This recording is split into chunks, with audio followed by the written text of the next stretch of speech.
What's going on, everybody? I am Winston A. Marshall, aka the Swaggy Blurred, and this is my episode 6 review, spoiler review of X-Men 97. Now, if you don't want to get spoiled as to what's happening, because I'm going to be doing some deep dive discussion, understand that this is your warning right now.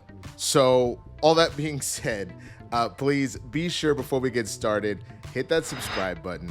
Hit the notification bell so that way every time I put out content you are aware of what's going on. As you can see, I've been doing a lot more with the channel and will continue to do so, so you definitely do not want to miss it. But for now, let's just dive right in, man. It's funny, you get to the end of episode 5 and you think to yourself, how could you possibly move forward? How could you top any of that? And you remember in episode 4 we had a cliffhanger with Storm out with Forge being kidnapped or held hostage, I guess, by the Adversary. And so now we dive in to try and figure out what's going on with Storm, but we also get an awesome look at to what has been happening with Charles Xavier. So that was the one thing that kept sticking in my mind at the start of this. Charles didn't die. I mean, he did die at the end of graduation day, but he didn't die in the sense that right as he passed, the Shi'ar showed up with Lilandra showed up, and she was saying, with the Shi'ar technology, we actually can revive him. They said to make it kind of finite for the series, he's gonna have to stay with us forever. But as we learn very quickly, that's not what's going on. So just opening in the title sequence, you can tell that we're going to be dealing with the Shi'ar because you see the X-Men fighting the Imperial Guard. So that was like a really cool thing. You also got the new title card for Nightcrawler, which had me freaking out. I was like, yes, he's finally officially part of the team. I hated had to be at the sacrifice of Gambit, but I'm glad to see my favorite little blue furry elf out here bamfing and helping kick ass going forward. Start off with an epic battle happening between something I wasn't expecting, the Shi'ar and the Kree. A true Kree bows to no one.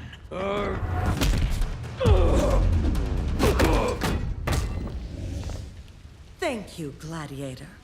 Ronan, dear, tell me where the Supreme Intelligence has fled. And you actually get to see an awesome battle take place where the Gladiator is just mopping the floor with Ronan and his cohorts, as well as the rest of the Imperial Guard, and Deathbird, that is Lilandra's sister. She is leading the Imperial Guard strike force to take down the Kree, because the Shi'ar are indeed fighting the Kree. And as that continues to go on, eventually it gets stopped. And there is a big announcement happening that's being seen by all the Shi'ar people around the galaxy, all of the Shi'ar Empire, including the Imperial Guard and Deathbird, that Lilandra has chosen a mate, and it is the Terran known as Charles Xavier. And so everybody needs to come back for this impending engagement, which it's about time. Like, I'm gonna be real, like, Charles, shit or get off the pot, my guy. You've had a lot of time to sit on it. You out of pocket. So I'm glad you finally have tried to make an honest woman out of Lilandra, especially now that you're healthy again. But either way, I think what's really cool about that is you get to see that Charles now, because of this battle armor that he's been given, is able to walk around. And he brings up, you know, the idea of like, hey, well, you know, normally on my planet, when people get married, they do honeymoons. So why don't we roll down to Earth and kick it for a little bit? And then Lilandra actually says like a really interesting thing. Families often mimic black holes, visit and risk being stuck in its ever-spiraling vacuum of dramas. Now, I thought that was really interesting. That was a cool line about like how a black hole, that families can be like black holes, and then you can end up in an ever-spiraling vacuum of drama. I feel like that's got to be true, at least for me. I love my family dearly. But because it's family, some always goes down. Like, I'm actually going to be seeing my family this evening and this weekend. Everybody's in town. The way that tends to happen with friends, with family, if you haven't been around them for a while, all of a sudden, all the stuff that was kind of there comes back to little nitpicking. They say that, like, if you haven't seen a friend in 20 years, the minute you see each other, you jump right back into how you were when you left and all that kind of stuff. And hell, to that point, y'all, if you are fans at all of what was Blurs in the Hood, Jay and I actually just did a reunion show, a one-off reunion show, and the funny thing was, immediately started into a fight. It wasn't a bad fight. It was the playful fights that we used to have and all that kind of stuff, but we immediately jumped back into it, and that's what happens. Now, while this is happening with Charles, we're also dealing with Storm. Storm, remember, mentioned earlier, taken over by the adversary, with like essentially being held hostage. She bit Forge, so Forge is poisoned. But the main thing the adversary keeps doing, the adversary, as mentioned, feeds off of fear, feeds off of anguish. And so Storm says, you know, I'm not afraid of dying. And the adversary goes, oh, I know. You're afraid of living. I do not fear death. I know. That's why you rush to play dead. You fear living. So this is the other part that I thought was super interesting. You know, Storm, to that point, had said, you know, what it would be like to be human. She's so curious. And I know this is a very touchy subject for anybody that is, again, part of a minority group that feels like you have any sort of persecution. So black folk, brown folk, etc., gay folk, this idea of, okay, well, what if I was in the majority? I'm not going to call it normal because that's not accurate, but this idea of the burden that comes with a society that doesn't always treat black people fairly, or doesn't always treat women fairly, or doesn't always treat straight people fairly, or doesn't, etc., etc. If you could just be what is considered the kind of in power standard archetype, like what that would feel like, and that is a daydream that happens from time to time. And again, it's why this weird notion that the X-Men are like woke now, the thing that they really always talk about is when you're the other, what that feels like to constantly be persecuted. And so what ends up happening, and this is what the adversary points out. Look at your family. You follow. I was wrong. Forge didn't rob your gifts. You had already renounced them. Storm renounced being a mutant in the X-Men. She just took off. She just said, well, I'm human now, I guess. I'm going to be out of here. And obviously she was super sad because she talks about missing the wind. She talks about all that little tiny fear, that little tiny daydream of like, well, does this mean I can just live a life? I don't have to worry about saving the world. I don't have to worry that there's a target on my back, or an X, if you will. That I can just be human. And she was living that out for a little bit, but it clearly is something that is eating away at her soul because she knows that's not who she truly is. So Forge is sick. The only way to save him is to get this cactus that has mystical properties. Forge actually banishes the adversary using some magic, some shaman magic from his heritage. And they're going to ride out. But if you notice, Storm says, then we ride together, my love. So I guess maybe she does actually love Forge after all of this. So, all right, girl, do what you do. Back with Charles. You get Deathbird and the High Council of the Shi'ar taking a serious problem with the idea of this marriage. Xavier would see his Milky Way ghetto become our new throne world. For the sake of the Empire, I must invoke the right of Mdasha. Okay, I'm gonna be real with you. I'm gonna be really real. I got big mad at this line because I felt like it was so disrespectful. Xavier will see his Milky Way ghetto become our new throne world. That's some of the most triggering shit. And again, that's how I know this was written by like a black dude, by like a very diverse writing staff. This idea of like, you just trying to bring the hood over here to the suburbs. We ain't here for that shit, all right? This Beverly Hills. We got no Compton niggas in here. It's not happening. That's essentially what Deathbird is saying. It's like, I don't want your hood all up in my shit. Not in my neighborhood, essentially. And I was like, yo, that shit is so disrespectful. It's so dismissive. And she keeps bringing it up over and over again because, again, she mentions, you know, if you want to be with her, there was a challenge. I don't remember exactly how to pronounce it. It's like an M something, but they say you've got to renounce Earth and erase all your memories of your life there, because then if you're saying that that's not why you want this, almost like she's calling him a gold digger. You're trying to, you know, come in here and take some of the Shi'ar power, but if you want that, here's your prenup. Erase Earth from your mind, essentially, is what she is in imparting. But we know that Deathbird, on top of that, she's not actually looking out for the well-being of the Shi'ar or for her sisters. She wants power for herself because she has a strong feeling Charles won't do that. So then that way she can be like, see, you're not fit, get off the throne. On the flip side, if he does do it, then she kind of wins in the sense that, like, fine, he's now a meat puppet, whatever, I don't care, have your little husband and whatnot. And Lilandra says that if you refuse, then they're not going to let us be together. And so they start the process. They try to erase his mind, and they ask, how do you renounce your X-Men? Xavier, do you renounce your X-Men? See? He hesitates. And as you can see, Charles doesn't do it, but this, again, a ridiculous set of lines from Deathbird to just show how bigoted she is. How can we entrust our mighty empire, which has endured for eons, to a ruler descended of simians? Have our blood mixed with his inferior freak fluids.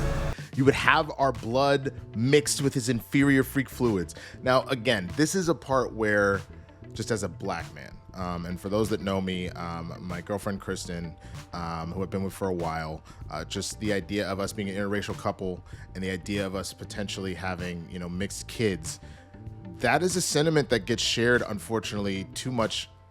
Fortunately, not as much as it used to back in the past, but it still happens where people think that people don't need to be mixing. And you get it from both sides. You get it from white folk, you get it from black folk. Like, fuck Umar Johnson. I know people fucks with him, but like, there's some stuff he says about between the black community fine, and there's others that are just very disrespectful. And so this idea of, oh, mixing the blood, mixing the fluids, you're cheapening it, you're lessening it. And you even get that comment from one of the people in the High Council talking about, oh, he's a lower class, he's a mutant. Like, even though we know that mutants are technically homo superior, again, just this idea that they're less than regular humans.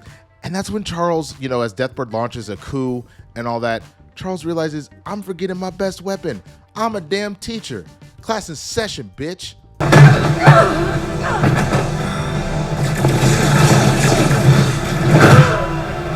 have forgotten my greatest gift. Hear me. Class is now in session. Now, this is such a cool shot. This is probably one of my favorite shots here, is Charles actually at the head of a classroom. He genuinely has taken everybody to the astral plane. He put them in seats. He grabbed an apple, and he's just Mr. Smooth, like professor you had in college or even in high school that was not here for your shit, and even does it at one point, says, hey, Gladiator, you want to talk? You raise your hand. Then you can have a question, which is hilarious to me, because if we were not in the astral plane, Gladiator would beat the shit out of Charles. But in this realm, this is Charles's realm. You're not getting past him at all, whether you want to or not, man. And he starts to break it down. But before that happens, we cut back to Storm, and she's about to get the cactus, and she almost falls, and it's a scary area because, you know, it's in a mine, and she's lost her light, and, you know, she's claustrophobic. So the adversary comes back and is like, go ahead. If you submit, I'll let you have your daydream. Deny your power. Just let them know. Just play dead. And if you do, humanity, if you don't, humanity will thunder down upon you and your kind. And then we get the coldest line of the episode. There's been a bunch of cold ones, but this one is by far the best. Believe the lie. Deny your power. Play dead, or humanity will thunder down upon you and your kind. Let them thunder, for I am lightning. Let them thunder, for I am lightning. Bro, this is why Storm is a goddess, as has been known, why she is so coveted by so many people, why you hear plenty of people saying that, you know, Storm serves cunt and that Storm is mother and all that kind of shit, man, because she just really is the one. And you see, we get her OG outfit. She spawns her OG outfit as her powers come back, and when she realizes that Forge's machine worked, but the only thing stopping her is she still couldn't get over this dream of potentially being human. She still was holding herself back. She still had doubts and fears about living a life like this for forever. And now she is out here riding the winds as she always wanted. And it's just a beautiful, beautiful thing to see, man, to see her back out here like this. So I just love that we get to see her flying around and being who she is. She's raising like vortexes and all sorts of stuff, and Storm is back, and Lord knows we need it, because then once she heals Forge, you know, while she's talking, you get this another amazing line in a talk with her and Forge. Strange to feel grateful. Towards a demon? What are demons but reflections of our fears and shame? Things we bury within us, hide from loved ones, even as they poison our hearts. What are demons but reflections of our fear and shame? It's powerful. That is a very, very powerful line, and it's the truth. Most of our demons, you know, there's mythical lore about the devil and all sorts of stuff, but we don't see actual manifested with horns, hellfire, and brimstone here on Earth. Most of the demons that we fight tend to be inner demons. Now, they may manifest into other people that we see throughout the world, but a lot of the stuff that we deal with are our own inner demons of whether it be stuff like addiction, whether it be anxiety and fear, whether it be bigotry, anything that's holding us back. It tends to be from things that we've absorbed in from the world, and then they manifest. And that's literally what happened to Storm. On top of her powers being taken from her, the hate from humanity and the struggle to be human and to be a hero and to be a leader and to be a goddess was so much, it manifested in her, allowing the adversary to come and sense it and want to taste it and make it palpable and want to eat it.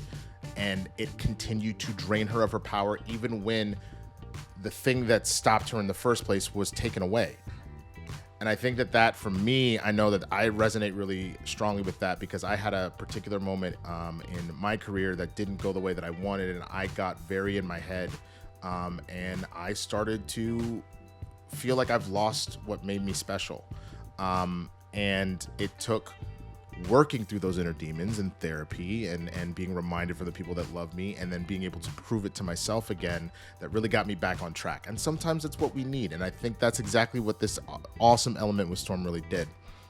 So then we go back to Charles, and he is giving a lesson essentially in imperialism and colonization and, what ends up happening. And this idea of having to harvest stolen worlds, and saying it straight up, the Shi'ar Empire is a snake oil racket. You strike at the knees and claim you could help them walk again. But only if they assimilate, submit, which brings us to this conclusion. The Shi'ar Empire is a snake oil racket. That for me to be more, you must be less. I think that this is a perfectly sentimented, a perfect sentiment that Charles puts up. There's this weird thing whenever we talk about privilege, or when we talk about trying equity, trying to, not equality. I mean, you do want people to be equal as humans, but you want equity, that everybody has that fair opportunity to live their life to the best of their abilities. This idea that in order for me, if I only have 2 and you got 8, and if we're going to try and balance that out a little bit, that all of a sudden I got to take from you. But the thing is, that's not how that has to be.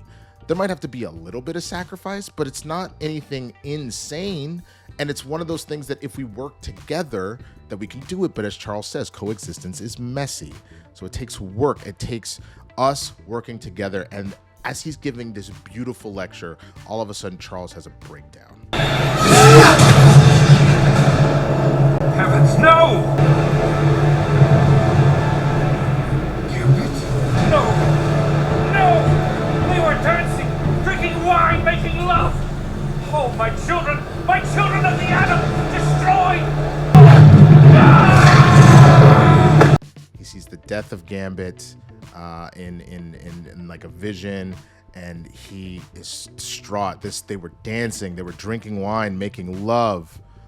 He sees all of his beautiful children of the atom killed. And he realizes that by not being there, that while I cowered in the cosmos, the unthinkable has happened. And he says, I will not abandon my kind. And so Charles makes the decision. He's going to leave and he's going to head back to Earth. And we are getting Charles Xavier back to his X-Men. Now, the final little bit that we get was we see Trask, Boulevard Trask, running. And we see him say, I gave you my DNA to access the master mold. Shout out to all the fuckers that when I said it was a wild Sentinel master mold, I said wild master mold. They were like, that's not master mold. That's not master mold at all. Kiss my ass. It was clearly, when I gave you my DNA for the master mold, said right there, suck it.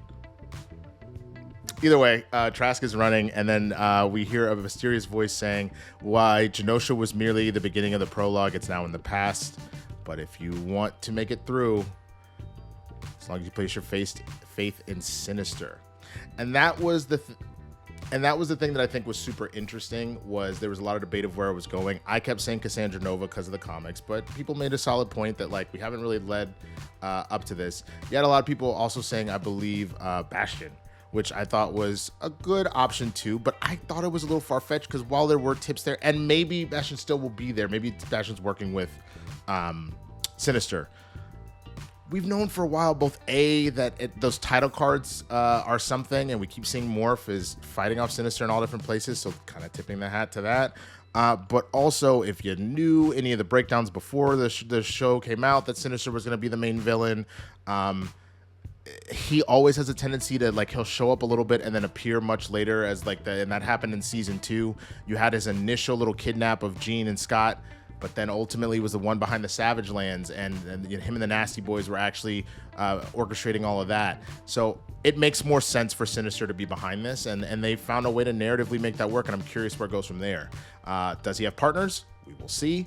Who knows? But for now, we know that Sinister is the main villain behind all of this, and that is who all of the X-Men now, Storm back with their powers, Charles coming back, they're gonna have to come together because they lost millions of their own kind. They lost one of their own on the team in Gambit, and now it's time to right some wrongs and to put an end to all of this. So with that, y'all, I gotta say this was a solid 4.5 for me. 5, I don't think, unless we get closer to the finale, is going to be 2 tops. But I think what was really great was, again, the exploration of what's truly holding us back, the things that haunt us, what it means to come together, what it means to evolve as a society. So in this case, not just as individuals and as a species, but as a society. And this idea of, again, coexistence, as Charles said, coexistence is messy. So that means it's going to take work. It's going to take wise people with cooler heads that want what's best for everyone. And that is the only way that we're going to evolve as a people collectively, is if we can do that, is if we can see past the way we see things and try to understand how other people see things and find a way for that to work together. If we can't do that, then we're all pretty doomed. But I'm one of those people. I was an optimist most of my life. The older I get, I become a little more cynical. But I still have that optimism in me that I think that we genuinely can all be together. We just need to acknowledge each other's existence and then work together to get to that point. But I want to know what you think. Go down in the comments. Tell me what you thought about the episode. Do you think that Charles was out here? Would he make a cool teacher? I want him as a teacher. If you're just going to burn students like that, hell yeah. What did you think about the story behind Storm and getting her powers back and getting this new bridal confidence? What do you think about her and Forge apparently being a thing? Calling him my love? Damn. I want to know about all of it, man. And again, if you haven't already, subscribe to the page, hit the notification bell so you know when stuff is coming out. I would greatly appreciate that. I got a lot of awesome content coming out on this channel. Obviously, I've been doing the X-Men 97 reviews. I wanted to announce this a little bit later, but we'll start it right now. Obviously, Deadpool and Wolverine is coming out soon. I'm actually going to be doing I've watched all of the Fox, X-Men, Deadpool, whatever films, but the main storyline that we're getting based off of the TVA part of the trailer and everything is that Deadpool is going to have to deal with varying branches and timelines. I think, as Coy has said over on Capes and Cows and whatnot, we're getting a Deadpool kills the Fox universe. And so that's why we're getting Elektra and all the different characters that have been named that are coming back. I think we're going to travel through. So I'm actually going to go back and watch all of the Fox movies. And I'm going to do a breakdown of them all. Now, what I think I'm going to do, because I'm starting to revive my Patreon, I am going to do rewatches with the patrons. So I will announce that schedule, and I'll let you know. You can go to patreon.com/theswaggyblurred. I will let you know what the schedule will be for that. And then for everybody, I will do my review and kind of talks about it and what I think might get pulled for Deadpool and Wolverine. So don't miss that. Once again, see me on Capes and Cows with Christian and Coy on Fridays. I will be here next week for this. And then again, if you hit the notification bell, you'll know everything that's popping off on the channel. So with all that, y'all, I'm going to get up out of here. Y'all stay safe, and I'll see y'all the next one. Peace.